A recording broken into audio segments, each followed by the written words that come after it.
I'm Jake and I can't skate.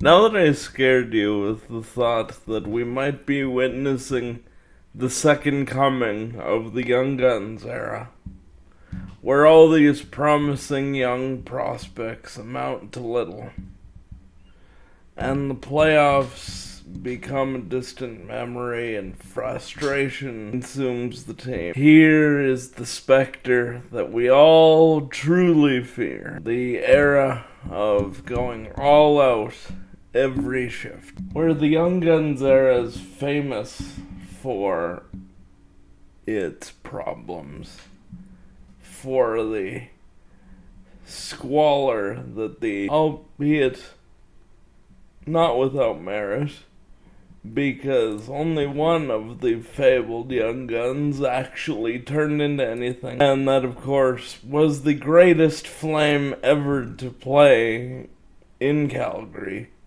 Jarome Iginla. He lived up to every single billing, but he was the only one. Name after name that was ballyhooed became less than they were supposed to be, albeit Denny Gauthier and Steve Bégin became members of a building core that would lead to something special soon. Very little came from the Young Guns era, as we all know. And the end of that era saw our darkest hour. The hour where, if we had not sold 14,000 season tickets, the Flames would have relocated to another city.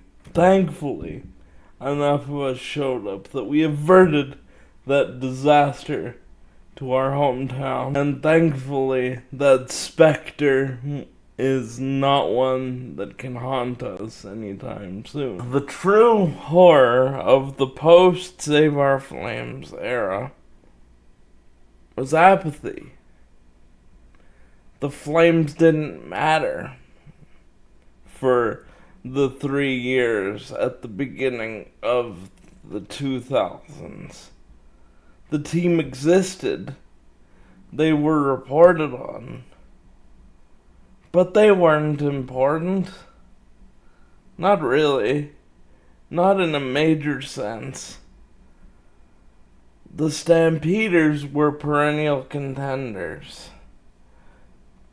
And the city was just recovering from the national energy policy and the shocks that came to the energy industry from that. Very little of the city had the money to shell out for what was night after night a mediocre hockey team.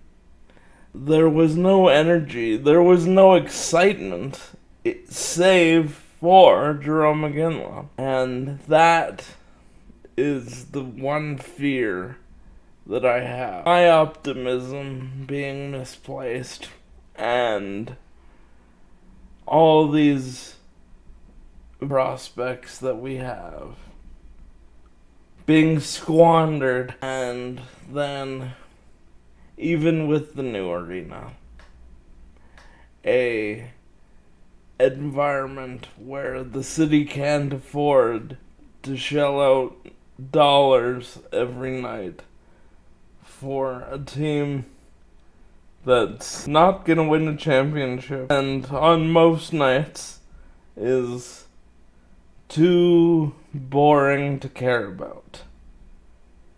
The joke when I was growing up, when we did go to a Flames game, was after a poor, lackluster shift with no speed and no effort, a rehashing of the billboards that were all around town that said all out every shift.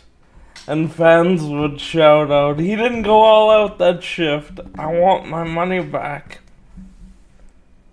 And so, as much as I quarrel with the people that say this team is not good enough, that it has no direction,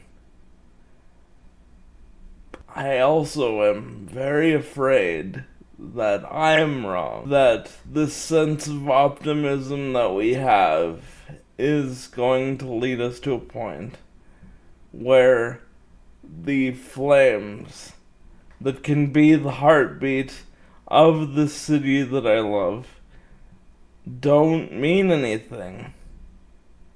It took a improbable run to the Stanley Cup Finals, ironically on the back of a couple of young guns, and the trade assets like Robin Regeer for Theron Fleury and Chris Stingman to reignite that passion. Who's our Jerome Iginla right now? For a while, until, God rest his soul, he left the city, it was Johnny Gaudreau. I am hesitant to assign that role to anybody on the team currently. I think they will come. I think somebody like Matt Coronado has a chance to be that. But right now, there is no clear inheritor to Iggy's mantle anymore. I think we have somebody in Zane Parekh who is the clear inheritor potentially to Al McInnes, which is something. It's something to build around, certainly. I think there are prospects in our system like Jacob Battaglia, Cole Reshny, Colin Potter, that could end up filling those roles. But I don't see the clear future star forward in the organization right now. And I fear the catcalls of he didn't go all out that shift if we can't find somebody to take that role, to be that superstar, the next Iginla, the next Johnny. We have our goalie, we have a defenseman almost certain to fill those roles, but who's the forward going to be? Maybe we're going to be looking at all-out apathy. But even in the darkest timeline, Jerome Iginla did show up, and I believe that role will be filled again. Go Flames.